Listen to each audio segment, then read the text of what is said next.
Aujourd'hui, c'est un jour important. C'est vrai que nous travaillons avec l'OIM depuis longtemps, mais cette nouvelle convention marque un nouvel élan dans en tout cas, c'est des initiatives qui seront mises en œuvre pour accompagner les jeunes qui veulent immigrer, mais surtout les jeunes qui reviennent de l'immigration.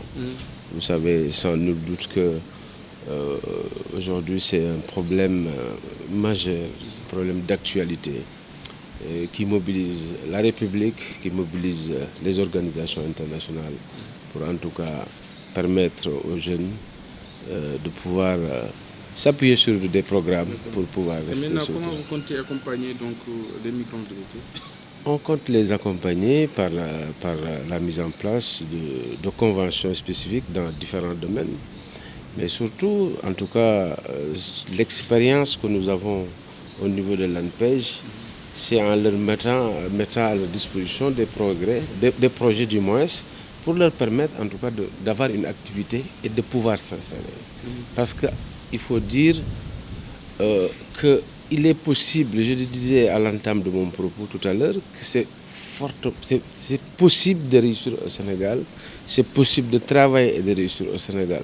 Donc il faut déconstruire cette illusion qui existe en tout cas dans la tête de beaucoup de nos compatriotes qui consiste à penser qu'on ne peut que réussir à l'étranger. Parce que je pense que c'est une bonne chose, je pense que c'est une excellente chose, parce que les images que nous voyons sont dramatiques. Quand vous voyez des enfants, je ne dirais même pas des mineurs, mais des enfants de 5 ans ou même moins dans des bateaux pour aller en Europe ou je ne sais où encore. Pour faire quoi? Et où sont leurs parents?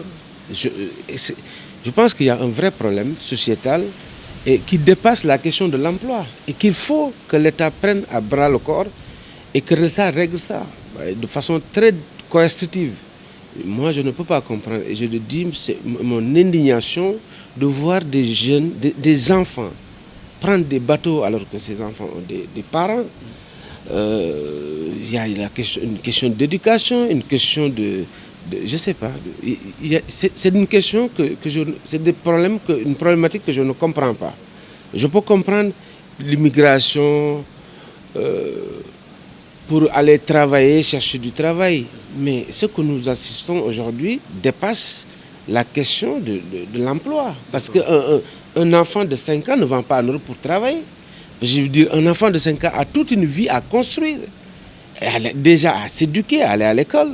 Personne ne peut douter ici que le Sénégal a un dispositif d'enseignement, d'école qui nous a permis à nous tous de faire nos humanités et de devenir ce que nous sommes.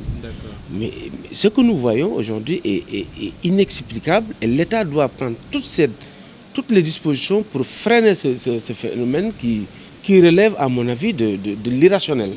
Malheureusement, c'est aussi le corollaire de ces trucs-là, c'est les décès dans des bateaux d'embarcation, des gens qui meurent en mer. Je crois qu'il faut accentuer la sensibilisation. Après l'indignation, il faut accentuer la sensibilisation pour que nos jeunes frères, nos fils, nos filles comprennent que là où ils vont, ou là où ils espèrent que s'ils vont, ils auront une meilleure vie ou un espoir ou je ne sais quoi encore, et qu'ils comprennent que là-bas aussi, il y a énormément de difficultés. Que là-bas aussi, il y a des gens qui vivent dans une extrême pauvreté. C'est ça la réalité. Aujourd'hui, il faut arrêter de penser que l'Europe, c'est l'Eldorado, où on vient, où on ramasse de l'argent. Non. L'Europe aussi subit les affres de la crise. L'Europe subit les conséquences du Covid. L'Europe subit les conséquences de la guerre en Ukraine. L'Europe est confrontée aux mêmes difficultés auxquelles nous sommes confrontés. Peut-être que nous subissons plus, mais eux aussi subissent ces phénomènes-là. Et les mêmes causes, en tout cas conduisant aux mêmes conséquences, les difficultés économiques frappent les mêmes populations. La pauvreté aujourd'hui, je regardais, comment on appelle, l'association de l'abbé Pierre et Emmaüs, la pauvreté a augmenté dans ces pays-là. Et aujourd'hui, il faut que les gens comprennent que ils doivent rester au Sénégal, se battre ici. Je ne peux pas comprendre que quelqu'un paye 8 millions pour aller, je ne sais où. Avec 8 millions, vous avez quoi débuter ici? Je ne peux pas débuter une activité et la rendre fructueuse. Je ne peux pas comprendre que quelqu'un ferme son activité et aille dans une aventure. Ce qui se passe dépasse l'entendement.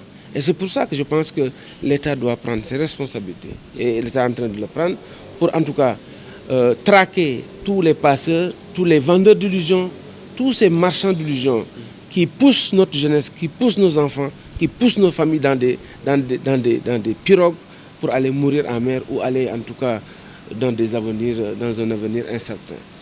Alors, d'abord, je remercie le directeur général de l'ANPEJ, M. Faye, pour être venu ici aujourd'hui et pour la signature de cet accord.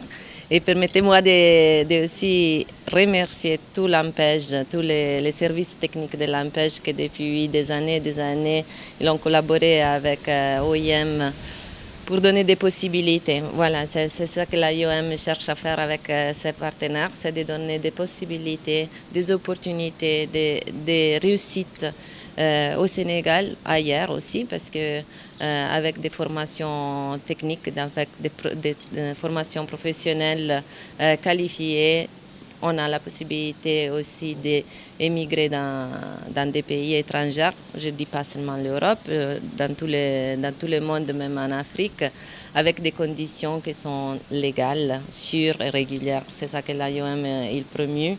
Et c'est ça que l'IOM il promue avec ce partenariat avec l'ANPEJ aujourd'hui, avec tout autre partenaire étatique et non au Sénégal.